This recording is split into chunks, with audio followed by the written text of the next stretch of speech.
በስመ አብ ወወልድ ወመንፈስ ቅዱስ አሐዱ አምላክ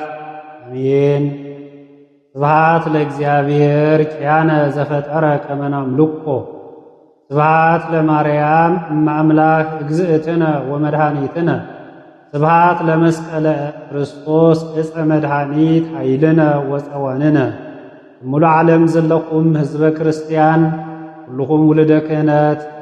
አይንተ እግዚአብሔር ካህናት ዲያቆናት ምእመናነ ክርስቶስ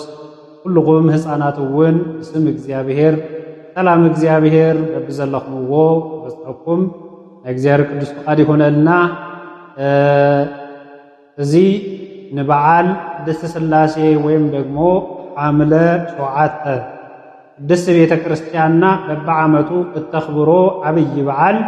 ምኽንያት ዝገበረ ክኸውን እንከሎ እቲ በዓል ሰፊሕን ግዙፍን ረቂቕን በዓል ዋላ እኳ እንተኾነ ነገር ግን ሓፂር ቪድዮ ሕብረተሰብና ብዝተፈላለየ ምኽንያታት ስራሕ ዓለም ዝተፈላለዩ ቦታታት ስለዝነብር እዚ መንፈሳዊ ሚድያ ቃለ እግዚአብሔር ንምፍናው ከምዚ ዓበይቲ በዓላት ክኾኑ እንተለዉ ናይቲ በዓል መንፈሳዊ ትሕዝቶ ካብቲ በዓል ዝርከብ በረከትን ናይቲ በዓል መንፈሳዊ አስተምሮን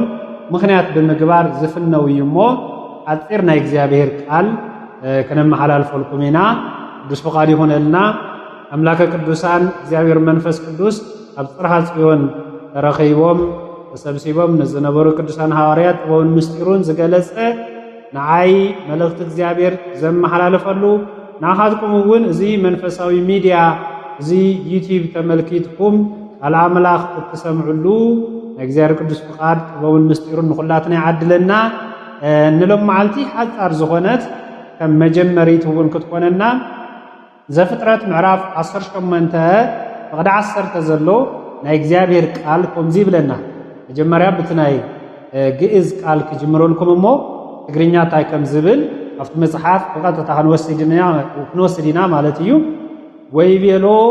ወበገባይኩ እመጽእ ሀብየከ አመ ከመዮም። እዚ ቅዱስ አምላኽና እግዚአብሔር ቃል እዩ። እዚ ቃል እዚ ብክልተ መንገዲ ስለ ዝትርጎም እግዚአብሔር ንአብርሃም ብምንታይ ምኽንያት እዚ ቃል እዚ ንአብርሃም ተናጊርዎ ዝብል ዓላማ ናይቲ ትምህርቲ ዓላማ ስለ ዝኾነ እዚ መሰረት ጌርና ኢና ናይዚ ቪድዮ ሰሪሕና ዘለና ማለት እዩ። ስለዚ እቲ ቃል አምላኽ ብትግርኛ ቃል እንታይ እዩ ዝብል ንዓመታ ከምዛ እዋን እዚኣ ብርግጽ ክመፀካ እየ ንዓመታ ከምዛ እዋን እዚኣ ብእርግፀኝነት ክመፀካ እየ ያ ትብልታ ቃል አምላኽ ማለት እዩ። ምናልባት ሕፅር ዝበለ ነቲ ቃል አምላኽ ምኽንያት ምእንታን ክኾነና እዚ ማለት እንታይ ማለት እዩ እንተኢልና ኣቦና አብርሃም ኩላትና ከም እንፈልጡ እቲ ታሪኽ ሰፊሕን ረቂቕን ዝኾነ ሰፊሕ ታሪኽ ኣሎ እሞ እዚ ሰፊሕ ታሪኽ እዚ እንታይ ማለት እዩ እንተኢልና ኣቦና አብርሃም ጻዕ ምድረ ካራን ወፃ አብርሃም ምድረ ካራን ወወዓ ብሔረ ከነዓን ከም ዝብለና አብርሃም ኣብ ምድረ ካራን ናብ ከነዓን ምስ ተሳገረ ኣብ ምድረ ካራን እናሃለየ ጣዖታት የምልኽ ዝነበረ አብርሃም ብእግዚአብሔር መፀዋዕታ ብእግዚአብሔር መንገዲ ተጓዒዙ ናብ ምድረ ከነዓን ተሳጊሩ ነይሩ ማለት እዩ። ስለዚ ናብ ምድረ ካራን ምስ ተሳገረ እነሆ አብርሃም ዓርኪ እግዚአብሔር ናይ እግዚአብሔር በዓል ሞገስ ስለ ዝኾነ ኣብ ቅድሚ እግዚአብሔር ሞገስ ዝረኸበ ናይ እምነት ኣቦ ስለ ዝኾነ በዚ ምኽንያት እዚ እግዚአብሔር ኩሉ ግዜ ንእግዚአብሔር ጋሻ ብምቕባል እንግዳ ብምቕባል ጋሻ መንገደኛ ብምምጋብ ኩሉ ግዜ ስም እግዚአብሔር እናፀወዐ ይምገብ ከም ዝነበረ ቅዱሳት መጻሕፍቲ እውን ይነግሩና። ናይ ትርጓሜ መጻሕፍቲ ከዓ ብሰፊሑ ይነግሩና ማለት እዩና ኣቦና አብርሃም ኣብ 4 መዓዝናዊ መንገዲ ቅራኖ መንገዲ ኮይኑ ምግቢ ድንኳን ሰሪዑ ዝሓልፍ ዝኸይድ ዝመጽእ ኩሉ ይምግብ ነበረ እሞ ዲያብሎስ ኩሉ ግዜ ጸላኢ ናይ ኣቦና አዳም ጸላኢ ናይ ኣቦና አብርሃም ጸላኢ ዝኾነ ናይ ኩላትና ጸላኢና ዝኾነ ረቂቅ መንፈስ ዝኾነ ዲያብሎስ አብርሃም ጋሻ ተቀቢሉ ከየብልዕ ከየሰቲ ምእንታን ሁሉ ጊዜ አቤት አብርሃም እናመፁ ይምገቡ ይበልዑ ይሰትዩ ዝነበሩ እንግደኛታት አለፍተ መንገዲ ጥጉማት ሁሉ ጊዜ ካብ አብርሃም ቤት እግዚአብሔር መስጊኖም ንነምሶምን ንስገኦምን ዝጠቅሞም ረብሓ ሒዞም ይኸዱ ስለዝነበሩ ጠላ ዲያብሎስ ሓደ ተንኮል ፈልሲፉ ማለት እዩ። እዚ ተንኮል ንሱ ከዓ ንርእሱ ብእምኒ ፈንኪቱ አድምዩ አጽምቱ ሰይሩ ረቂቅ እዩ። ግን ናይ ሰይጣን ንኸምስል መልአካዊ ብርሃን መሲሉ ብርሃናዊ መልአክ መሲሉ ኳስ ይመጽእ ማለት እዩ። ንምንታይ ከስሕት ከጋጊ ኣብ ቤት እግዚአብሔር ክትርሕቕ ዝገብረሉ መንገዲ በዚ መንገድታ እዚታት ስለዝኾነ ማለት እዩ። ስለዚ ነዚ ነገር እዚ ፈልሲፉ አብርሃም እኽሊ ከይበልዕ አብርሃም ማይ ከይሰቲ ብጥሜት ክመውት ብፅምኢ ማይ ክመውት ምእንታን ናይ አብርሃም እምነት ተረዲኡ አብርሃም ስም እግዚአብሔር ጽውዕ እንከሎ ጋሻ ሒዙ አብርሃም ማዕዲ ክዝርግሕ እንተሎ ምስ ጋሻ ኮይኑ ስለዚ ነበረ በዚ ምኽንያት እዚ ዝቐንዐ ጸላአ ዲያብሎስ ኣብ መንገዲ ኣብ 4 መዓዝን ኮይኑ ብምትሃት ኮይኑ ርእሱ አድምዩ አጽምቱ ሰይሩ እንሆ ንዝሓልፉ ሰባት ናበይልኩም ኢለ ሓተም እሞ ዳአብርሃም ናብ ቤተ አብርሃም ኣብ ቤተ አብርሃም ከይድና በሊዕና ስሒና አመስጊና እንምለስ ንዝበልዎ ከምዚ ይበሎም ማለት እዩ። ናይ ድሮ አብርሃም የለን ናይ ቀደም አብርሃም ከይመስለኩም ናይ ሎሚ አብርሃም ባህርያቱ ተቀይሩ እዩ ንሱ እዩ ከምዚ ገይሩ ርእሰይ ዝፈንከተኒ እስካብ ዝደሚ አጽምተይ እስካብ ዝደቅቕ አጥቂጡ ሰይሩ ዘባረረን አብርሃም እዩ። ስለዚ እንደ አብርሃም ከይትኸዱ እናበለ አደናጊጹ ካብ መንገዲ ምምላስ ጀመረ ይብለና እሞ እግዚአብሔር ነዚ ናይ ሰይጣናዊ ተንኮል ፍሕሶ ተመልኪቱ አምላኽና እግዚአብሔር ከዓ ሓደ ነገር ገበረ ማለት እዩ። ስለዚ ድሕሪ 3 መዓልቲ እግዚአብሔር አምላኽና ኣብ ሓንቲ ዛፍ ሞርያ ዝተባሃለት ዛፍ ኣብዓ ኮፍ ኢሉ ንአብርሃም ተገለጸሉ። አብርሃም አማዕዲ እንተረአየ ሰለስተ እደወ ብሰለስተ ሰብ ምሳሌ ኮይኖም ቅድስት ሥላሴ ተገለጹሉ ንአብርሃም። አብርሃም አቦና ድማ እንሆ ንሥላሴ እንግዳ ፈታው ስለዝነበረ ጋሻ ተቀባሊ ስለዝነበረ እንሆ ጋሻ ረኸብኩ ኢሉ እንሆ ናብ ቅድሚያቶም ከይዱ አጋእዝትየ ጋሃሱ አጋእዝትየ ናብ ቤተይ እተው ናብ ገዛይ እተው ኢሉ አቦና አብርሃም ነዞም ጋሻው እዚኣቶም ምቕባል ጀመረ ማለት እዩ። ምስ ተቐበሎም ድማ ነቲ ሓደ ብዝባኑ ምስ ሓዘሎ እቶም ክልተ ብግብሪ ቅድስት ሥላሴ ኣብ ገዝኡ ተረኸቡ። ምኽንያቱ እግሮም ሓፂቡ ከም ዝደኸሙ ሽማግለታት ከም ዝኾኑ በአርአያ እንግዳ በአርአያ ጋሻ በአርአያ ዝደኸመ ሰብ ሥላሴ ስለ ዝተገለጽሉ ናብ ገዝኡ ምስ ኣተው ኣብ ገዝኡ ኣትዮም እንሆ አብርሃም ጣዕዋ ምጽኡ ሓረደሎም ዘድልዮም ዘበለ ሁሉ እግሮም ሓፂቡ ምግቢ መገቦም ሥላሴ ተመጊቦም ማለት እሳት ንጠስሚ ከም ዝበልዖ ማለት እዩ። ስለዚ እግዚአብሔር ዝበልዕ ዝምገብ አምላኽ ኣይኮነን። እግዚአብሔር ረቂቅ አምላኽ እዩ። እሱ ምስ ግዙፍ ነገር ዘራኸቦ ነገር አዳምን ደቂ አዳምን ከድሕን ስለዝደለየ በሊዑ ሰትዩ ጸጊቡ ከምዚ በለ ደኸመ ኣብ መንገዲ ዕረፈ ዝብሉ ቃላት ኩሉ ክርኢን ከለና እግዚአብሔር ንደቂ ሰባት ፍቅሩ ዝገልጸሉ መንገዲ ዳ እምበር እግዚአብሔር ኣይኮነን። ዝብላዕ ዝሰተ ሰማይ ዙፋን እግዚአብሔር እዩ፣ ምድሪ ከዓ መርገጽ እግዚአብሔር መመላለስ እግዚአብሔር ዳ እምበር እግዚአብሔር ኣብ ሓደ መሶብ ወይም ደግሞ ኣብ ሓደ ገበታ ማዕዲ ኮፍ ኢሉ ዝበልዕ ዝሰቲ ኣይኮነን። እግዚአብሔር ዘብልዕ ዘስቲ እግዚአብሔር ዝምግብ እግዚአብሔር ሁሉ ንዘለዓለም ዘድልየና ዘበለ ሁሉ ዝህብን መጋቢ ሰራይ አምላኽ ዳ እምበር ሳራ ዘዘጋጀወቶ ምግቢ አብርሃም ዝሓረዶ ስጋ ዝብልዕ አምላኽ ኣይኮነን።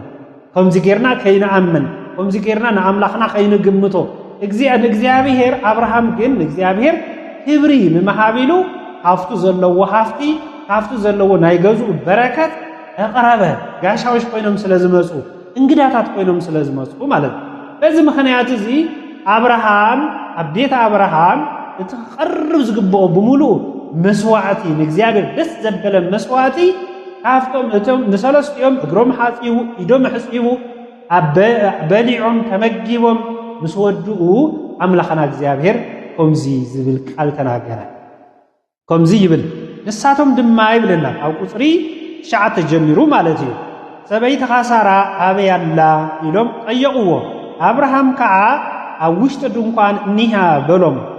ሽዑ እግዚአብሔር ንዓመታ ከምዛ እዋን እዚኣ ብርግጽ ክምለሰካ እየ ያትብ እዛ ቃል እዚኣ ኢና መሪጽና ወሲድና ዘለና ማለት እዩ እግዚአብሔር ንአብርሃም ምለሰካ እየ ኢልዎ እዛ ቃል እዚኣ እንታይ ማለት እያ እንተይልና ሓደ ሰበይትኻ ሳራ ድማ ወዲ ክትወልድ እያ በሎ ሳራ ከዓ ኣብ ኣፍ ደገ እቲ ብድሕሪኡ ዝነበረ ድንኳን ስለ ዝነበረት እዙይ ሰምዐት ሽዑ አብርሃምን ሳራን ዕድሚኣቶም ዝደፍኡ ኣረጋውያን ነበሩ ንሳራ ድማ እቲ ልማድ ደቂ ኣንስትዮ ገዲፍዋ ነበረ ሳራ ድማ ብልባ ድሕሪ እርጋነይዶ ፍትወት ክኾነልእ ይኽእል ጎይታይ እውን ፈጺሙ ዓሪዱ ኢላ ሰሓቐት ይብል ስለዚ እግዚአብሔር እንታይ በለ ሳራ ሰበይትኻ ከምዚ ንዓመታ ክትብል እያ ክትወልድ እያ ዝወለደቶ ውላድ ከዓ ይስሐቅ ክትብሎ እያ ኢሉ ሓደ ናይ መጀመርያ ቃል በየናይ መንገዲ እግዚአብሔር ከም ዝመጽእ ተናገረ ማለት እዩ እግዚአብሔር ንዓና ክናገረና እንከሎ ብበረከት ንበረከት ነዚ እዩ ዝናገረና እግዚአብሔር ከነጋግረና እንክእል ኣለና ፍቃድ እግዚአብሔር ክንእልሽ ይግባ እግዚአብሔር እንተነጋጊሩና መካንነት ዝበሃል ነገር አይህሉን ድኽነት እውን አይህሉን እግዚአብሔር ከናገረካ እንከሎ ካብ ድኽነት ነፃ ኢኻ ትኸውን ካብ ክፉእ ጸልማታዊ ዝኾነ ኣሳሰባ ነፃ ኢኻ ትኸውን ካብ ጭንቂ ነፃ ኢኻ ትኸውን ስለዚ ብዓመቱ ዝዓረገት ሰበይቲ 9 ዓመት ዝመልኣ ሳራ ይስሐቅ ወለደት አብርሃም እውን ተስፋ ቆሪጹ ዝነበረ ርስቱን ጉልቱን ዝወርሰሉ ናይ ኪዳን ውላድ ዘይነበሮ ይስሐቅ ዝበሃል ናይ ኪዳን ውልድ ረኸበ ማለት እዩ ኣደዚ እዩ እቲ ካልኣይ በሐዲስ ኪዳን ባዕሉ ጎይታና መድኃኒትና ኢየሱስ ክርስቶስ ከምዝ ተናገሮ እቲ ናይ መጀመርያ እግዚአብሔር ብእርግጸኝነት ናባኻ ከምዛ በዛ ዓመት እዚኣ በዛ እዋን እዚኣ ክምለሰካ እየ ክብሎ እንከሎ እቲ ዘለዓለማውነት እቲ ጽድቂ እግዚአብሔር እቲ ምሕረት እግዚአብሔር እቲ ናይ እግዚአብሔር በረከት እቲ እግዚአብሔር ንዓለም ከመይ ከም ዘፍቀሮ ዝገልጽ ሓያል ብርቱዕ እግዚአብሔር መልእኽቲ ስለዚ ዮሐንስ ወንጌል ምዕራፍ 8 ኣብ ቁጽሪ 38 ጀሚሩ ዘሎ እስካብ መወዳእታ ነዚ ርእሰ ጉዳይ እዚ ብሰፊሑ ዝናገር ዋላ እኳ እንተኾነ ምናልባት ሕፅር ኣቢልና ክነቕርብ ስለ ዝግብአና ከይነውሐኩም ምእንታን እዚ ቃል እዚ ሓሪ ይናገረኩም ማለት እዩ ቁጽሪ ምዕራፍ 8 ዮሐንስ ወንጌል ምዕራፍ 8 ፍቕዲ 56 ዘሎ ጀሚርና ክንምልከት ኢና ከምዚ ይብል ኣቦኻትኩም አብርሃም መዓልተይ ክርኢ ተሓጐሰ ርእዩ ከዓ ደስ በሎ ኢሉ መለሰሎም አይሁድ ድማ ገና 50 ዓመት እኳ ዘይገበርካስ ንአብርሃም ርእየ ትብል ኣለኻ በልዎ ኢየሱስ ከዓ ብሓቂ ብሓቂ ብለኩም ኣለኹ አብርሃም እንተይተወለደ ኣነ ነይረ እየ በሎም ሽዑ ወቕዕዎ እምኒ ኣልዕሉ ኢየሱስ ግና ተሰወረ ኣብ ቤተ መቅደስ ወፂኡ እውን ብማእኸሎም ሓሊፉ ቀደ ይብለና ጎይታና መድኃኒትና ኢየሱስ ክርስቶስ እንታይ በለ እዩ ኣቦኻትኩም አብርሃም መዓልተይ ክርኢ ተሓጐሰ ማለት አብርሃም ናይ እግዚአብሔር ወልድ መዓልቲ ኣቐዲሙ ርእይዋ እዩ መን ገሊጽሉ እግዚአብሔር ባዕሉ መን ከነገሮ እግዚአብሔር ባዕሉ ስለዚ እንታይ ይብሉ በዛ እዋን እዚኣ ከምዝን ዓመታ ኣነ ከመዮም ከምዛነ ዓመታ እዚኣ እመፀካ የኽብል እንከሎ ብስጋ ተገሊጹ ወዲ አብርሃም ወዲ ዳዊት ወዲ አብርሃም ተባሂሉ ከም ዝኽበር ከም ኣምላክነቱ ኣምልኮ ውዳሴ ካብ ደቂ ሰባት ከም ዝቐርበሉ ክናገር እንከሎ ማለት እዩ። ስለዚ ንግዙ ኣቦና አብርሃም ኣብ ቅድሚ እግዚአብሔር ሞገስ ረኺቡ ዓርከ እግዚአብሔር ተባሂሉ አርእስተ አበው ዝብል ቃል ንሱን ደቁን አብርሃም ይስሐቅ ያዕቆብ ናይ ኣቦታት አርእስቲ አበው ሊቃና አበው ይባሃሉ ማለት እዩ። እዘውዚ እኒሄ ዓብይ ክብርን ጸጋን ዝረኸቡ ኣቦና አብርሃም ብእምነቱ በሃይማኖቱ ካብ እምነቱ ዝጸንዐ ዝተበገሰ ጽኑዕ አክብሮት እግዚአብሔር እንግዳ ብምቅባሉ ቤቱ በእንግዳ ሁሉ ጊዜ የባረክ ስለዝነበረ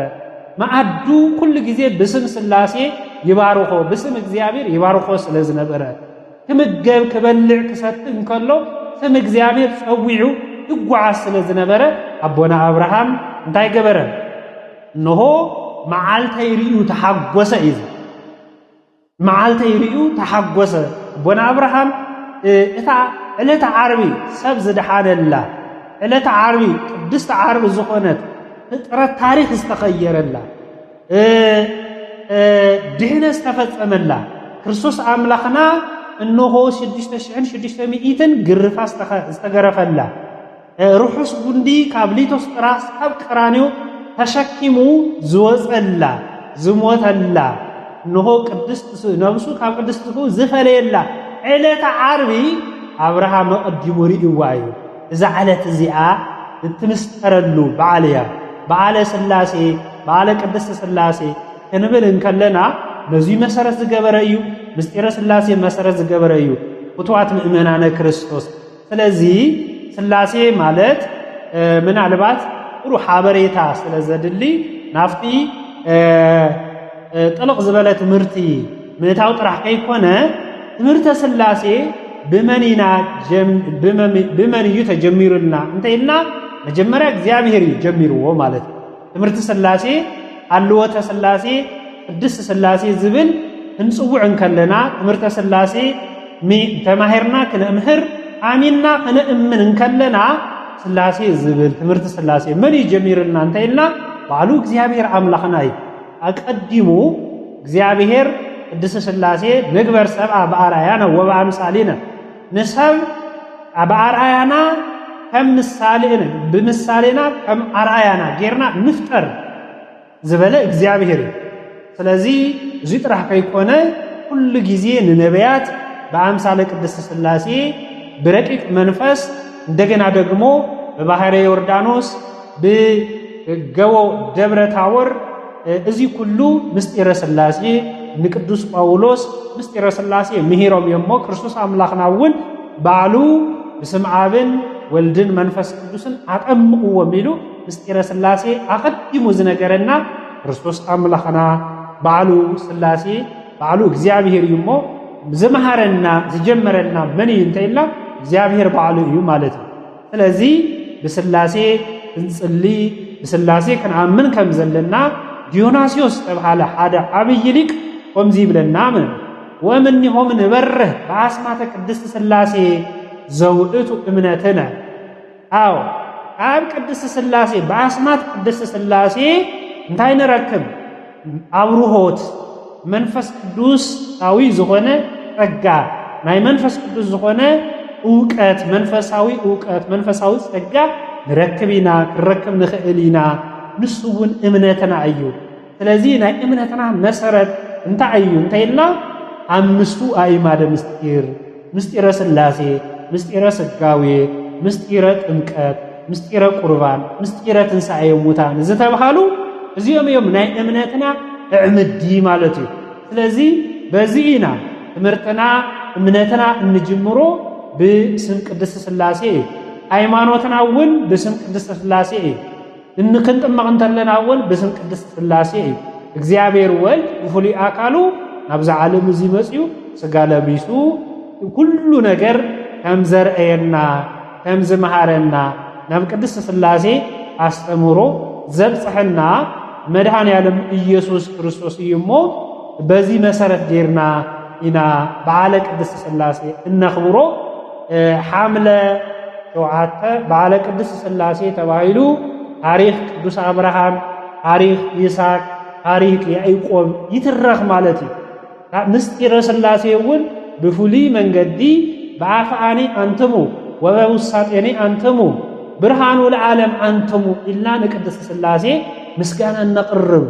ከም ቅዱስ ያሬድ እነመስግነሉ መዓልቲ እዩ። ከም ቅዱስ ያሬድ ምስጢረ ሥላሴ እንናገረሉ ከም ቅዱስ ዮሐንስ አፈወርቅ ከም ኩሎም አቦታትና ኣብ ምስጢረ ሥላሴ ናይ ቅዱሳት መጻሕፍቲ መሰረት ጌርና ትምህርተ ሥላሴ እንመሃረሉ አብርሃም አቦና ከዓ ናይ እምነት አቦና እዩሞ ንቅድስት ሥላሴ ብጣዕሚ ዝቐረበ ብእምነቱ ዝጸንዐ ብስነ ምግባሩ ዝለሓለ አቦ እዩሞ ታሪኽ አብርሃም ዝሰርሖ ሰሪሕና ካብ እግዚአብሔር በረከትን ጸጋን እንካፈለሉ በዓል እዩሞ እንቋዕ ንበዓለ ቅድስት ሥላሴ ንሓምለ ሥላሴ ብሰላም ጥዕና አብጽሕና አብጽሕኩም ተምሃርናዮ እግዚአብሔር አምላክ ኣብ ልቦናና ይሕድረልና። እግዚአብሔር መንፈስ ቅዱስ ምስ ኩላትና ይኹን። ዝመሃረና ዝገስጸና አምላክ ቅዱሳን ስሙ ዝተመስገነ ይኹን። ወስብሐት ለእግዚአብሔር።